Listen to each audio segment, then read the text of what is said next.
At the company's Christmas party, the music was loud enough to hide most sins except hers. I slipped an arm around my wife's waist, a simple gesture, harmless, familiar. She flinched as if I burned her. Then she shoved me hard and snapped, "Don't touch me." The room froze, heads tilted, a few smirks. Someone whispered, "Yikes."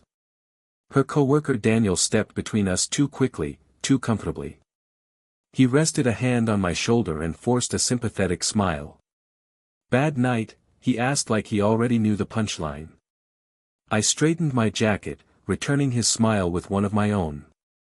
Calm, unblinking. "Last one, actually." He didn't understand what I meant. She didn't either. But by morning, they would.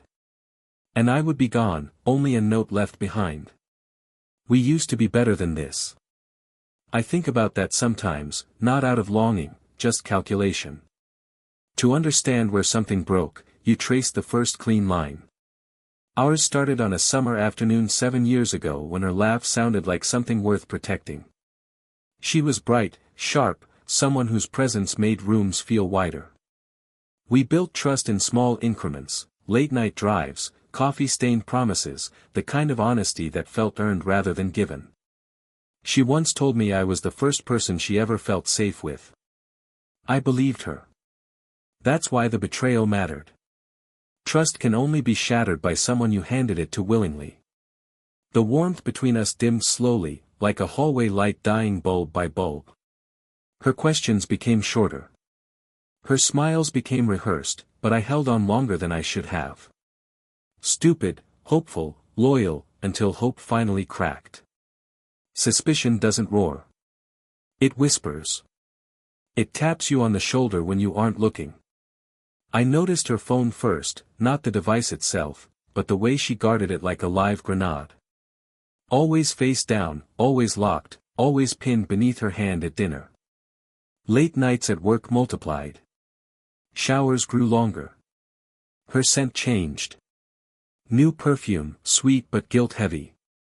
And then there were the conversations she'd abruptly end the moment I entered the room. The forced laugh that was a shade too brittle. The distant eyes that never fully returned to me. I didn't confront. Confrontation gives people time to fix their lies. Instead, I watched quietly, precisely, taking mental notes, following patterns, tracking inconsistencies. The signs weren't proof yet, but the ground was cracking. The truth revealed itself on a Wednesday night, ordinary, forgettable until it wasn't. She was in the shower. Her phone buzzed on the counter. A single line flashed across the screen. A message preview not fully hidden. "Daniel, tonight was amazing. Same time Friday." Something inside me didn't break. It calcified. My heartbeat slowed. My breath leveled. Anger never arrived. Only clarity. Cold, clean, surgical. When she stepped out of the shower, wrapped in steam and lies, I smiled at her the way I used to. She kissed me absently, unaware that she had just lost the war she didn't know she was fighting. I went to bed next to her, listening to her breathing, memorizing the rhythm. Not because I missed her, but because endings deserve witnesses. That night, I stopped hurting and started planning. Revenge isn't rage. Rage is sloppy. Revenge is architecture. Over the next 8 weeks, I built mine carefully. First, I rerouted finances quietly, legally. Every shared account became mine. Every bill transferred to her name.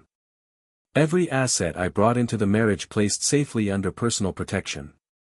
I consulted lawyers discreetly, moving like a ghost through my own life.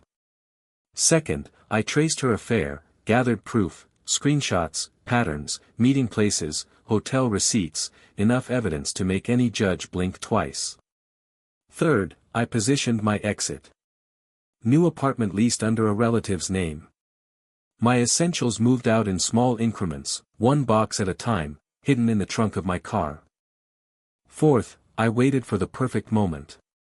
The moment when humiliation, clarity, and justice would collide. A Christmas party. Perfect stage, perfect audience, perfect ending. Revenge doesn't need noise. It needs timing. The morning after the party, she woke to silence. My clothes gone, my shoes missing, her panic brewing. Then she found the envelope on the kitchen table. Her name written in my handwriting, steady, unforgiving. Inside were 3 things. 1. The divorce papers already filed, already approved, pending her signature. 2. The financial breakdown, her debts, my clean exit, the accounts she now solely owed. 3. The photos, her and Daniel, hotel lobby, his hand on her waist, her smile unguarded. I wasn't there to see her face, but I could imagine it. Eyes widening, heat rising, hands shaking, the realization hitting all at once, that the man she thought she was fooling had been watching the entire time, waiting for her to step exactly where the trap was set. She called me 24 times, texted 41, all unread.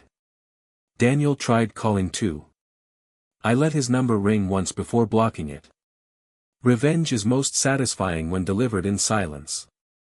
Now, weeks later, I sit in my new apartment, coffee cooling beside me, the city stretching out like a clean page. People think closure is loud, but it's quiet. It's the absence of weight on your chest. It's the stillness after a storm that finally ran out of rain. I keep her note, the only thing she left me, as a reminder. A single line scribbled in panic. Please, we can fix this. But some things aren't meant to be fixed. Some things are meant to be finished. I fold the note once, slide it into a drawer, and let the silence settle again. In the end, walking away wasn't the revenge. Making her watch me do it, that was. And the last thing she'll ever remember about me is how calm I was when I finally let her go.